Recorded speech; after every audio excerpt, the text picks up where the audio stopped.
Good morning, good afternoon, good evening, depending on where in the world you happen to be. This is 15 Minutes to Merge, the show where we bring on some really, really smart people to help you get unstuck, to help you figure out how to take your DevOps to the next level. And one of the biggest challenges that I think we face when it comes time to set up our CD, to set up our continuous deployment, is managing authentication, managing authorization.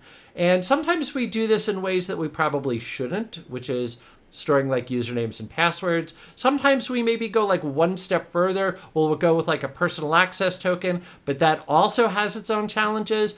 And we probably all have heard about this thing called OIDC, and it's related to like OpenID. And we know that we probably should be doing that. But if you're anything like me, and I know I am, that whole thing kind of scares you. Fortunately, it doesn't have to scare you. Mike Stemle is actually here to help walk us through all of this. So Mike, thank you very much for joining. Thanks for having me.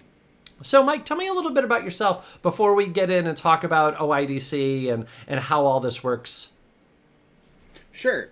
As you said, my name is Mike Stemle. I'm a principal architect at ArcXP, and one of the most important roles in my job is to keep my people safe and productive in production and at scale.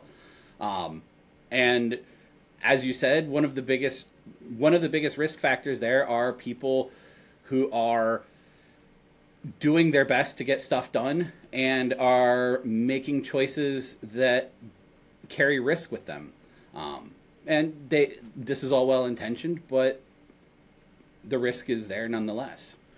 OIDC is a standards-based way of delegating authentication from one system to another system. Think, so we're all used to things like OAuth for, authenticate with Facebook, sign in with Apple, things like that. Those are things where that system is allowing you to act on your own behalf and authenticate into another system. OIDC allows you to have something asynchronously act on your behalf when you're not there in a non-interactive way. That is a gross oversimplification, and there's a lot more to it. But for the purposes of what we're going to talk about today, the purpose of OIDC is to delegate authentication from AWS to GitHub Actions.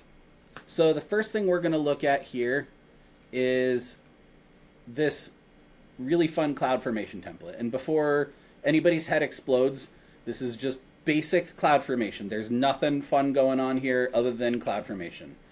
The first thing I have here is the role. You will see here that I have designated a federated identity provider right here. And this is a URL that is specifically pointing at GitHub's OIDC provider itself. This right here is the STS action that we're going to perform. It's called assume role with web identity. And then we've got conditions. These conditions make it so that when STS receives the request and it forwards it along, and it's considering with the IAM policy whether or not you're allowed to actually make the request, it's going to check the claims on the OIDC token. It's going to check the sub, which is the subject, right? So this is the data subject. This is the entity that is making the request, right? So it comes in from GitHub in the form of the repository, the owner / then the repository name. And there's a lot more that you can do here. I've opened this up to just any repository under my own account. Then I've got the audience. The audience right here is STS. The audience is the entity to whom we are authenticating.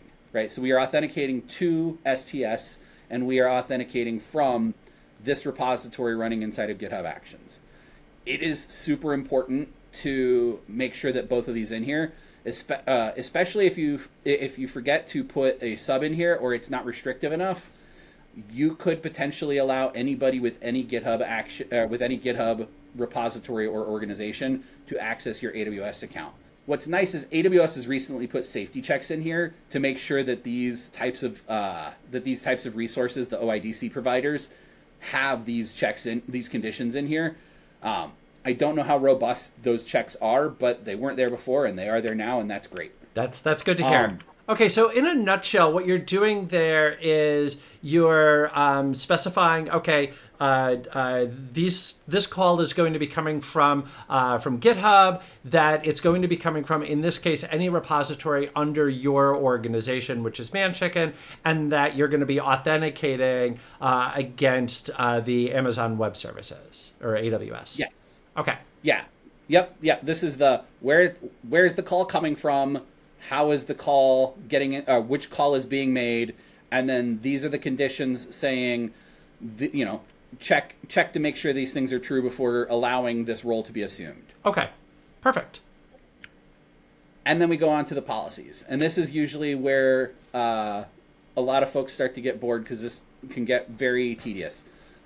Most important thing to remember here, the only time I ever try to use a star is when I am using a pattern that is restrictive or when I'm using a deny policy. So the first thing I always do with the role that I want people to assume with OIDC is I make a blanket deny for assume role. What this does is it prevents GitHub Actions from assuming any other role. If you want to be able to allow GitHub Actions to assume another role later, right? IAM role chaining is a really common thing for people to do with OIDC.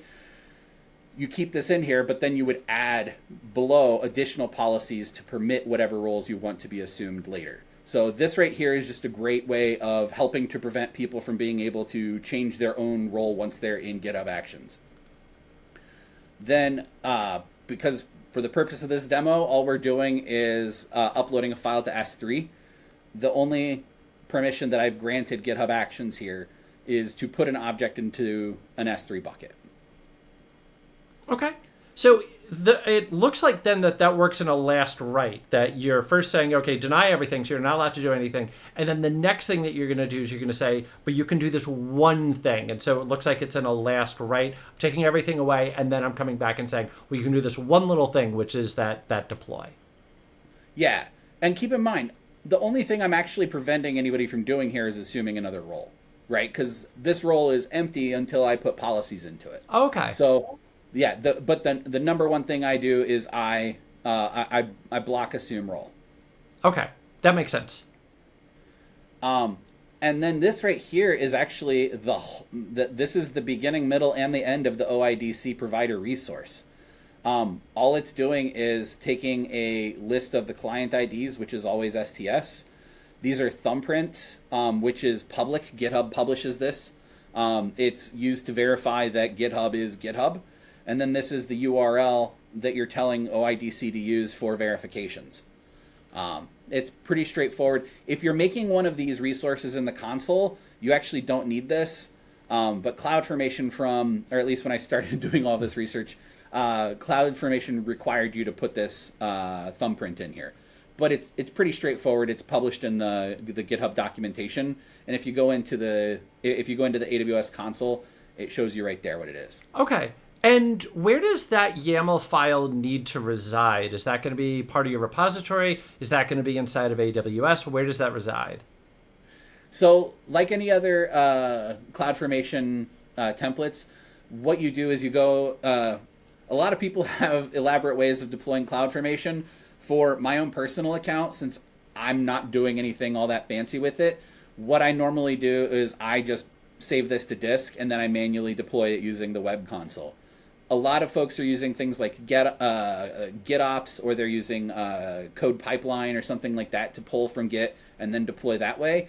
For work, we have fancy setups. For personal use, not so much. Okay. But it does need to reside in AWS. That's where it needs to eventually get pushed out to. Yes, it does need to make its way out to AWS. Would you like me to show you what this looks like when deployed? Yeah. Identity providers live under IAM, and this right here is the OIDC, OpenID Connect provider that we've already deployed. I already went into CloudFormation and deployed that. And in here, you can actually see all of the fun bits. This right here is the ARN for the OIDC provider. Then you've got the name of the URL for the provider, when it was created, the type. The audiences are right here, and then the thumbprints. And then right here, you can see this is the one that we submitted. If you're in a larger organization, you'd probably have tags here. There are likely other rules that people would want, but it doesn't have to be all that complicated for the for my personal setup. Okay. So that's basically then that YAML file, there it is, but now just being represented in web form. Exactly. Okay. And then we can go look at the role, and we can start from the trust relationships, and we can see that we've got my federated ID, the action. It's converted it to YAML, to JSON from YAML, but it's all still here, just like I left it on the trusted entities. And then if we start expanding these policies, we can see that we have the safety policy, which is just denying assume role. And then we've got the actions policy, which is allowing put on this bucket. That makes sense. I love the fact that it has said, hey, here's YAML. Let's start here. Now we're going to convert this into JSON. You know what we need? We need another markup language. I think that's what we need.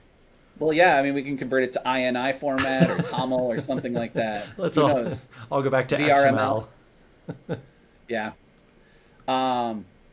So, yeah, and what's great about this is now I can go in and I can start making actions. These actions are not terribly complicated. If we go look at this GitHub action is just going in and running the AWS STS get caller identity. This is actually one of my favorite things about using AWS inside of GitHub Actions. The AWS CLI is already there. And if you use this AWS configure AWS credentials action that AWS puts out, and it's licensed under MIT style license, oh, come on. We've all been there. There we go. Yeah, so AWS makes this easy because all you have so I'll kind of go through the anatomy of this real quick. So like any other GitHub action, it needs to have a trigger, and because this is for demo purposes, all I've got is workflow dispatch. So it's just going to be me manually running this. I've got one job called get caller identity. It runs on Ubuntu latest. There are a couple things that are really important for the OIDC. The first one is this. You got to have ID token right. If you don't have ID token right, then the GitHub identity provider is not going to be able to write the token, and the AWS credentials action won't be able to read the JWT that GitHub gave you.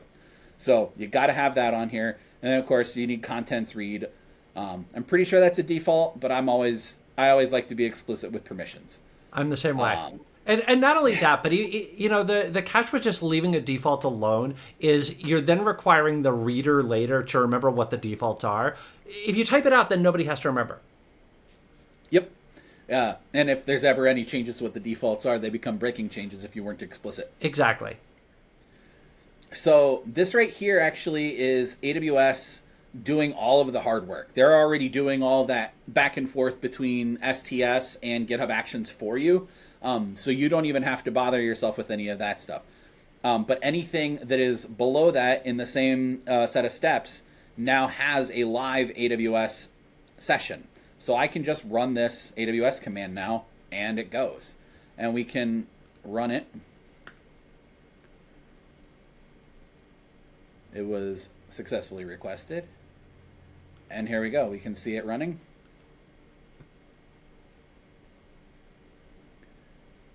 And there you go. You've got the caller identity. You can see that I'm in here. I'm in as this role with the session of GitHub Actions, which is the default session name for that AWS module. Okay. Cool. So that gives me an idea, but how do I actually do something with that? How do I actually say, like, deploy? Yeah, so I have this other action over here, which is pretty much the same from here up, right? So I'm using this additional action called Actions Checkout, and this just checks everything out into the working folder. And then I am going in here and I'm running the configure AWS credentials again. Then right here, I'm actually just using the AWS CLI again to copy this file up to a bucket. If you were, say, building a React app and then pushing that up to S3, and then you were serving it with CloudFront, you could run your npm build right here and then copy the dist folder up. However you want to do it. If you wanted to run a program, right? If you were working on your own deploy script and your own deploy script used the AWS SDK, you could do that here too, just as easily as you use the AWS CLI. And then when we go here, oh, where'd we go? There we are. So if we run this workflow, so you can see we ran this earlier at 14 past the hour.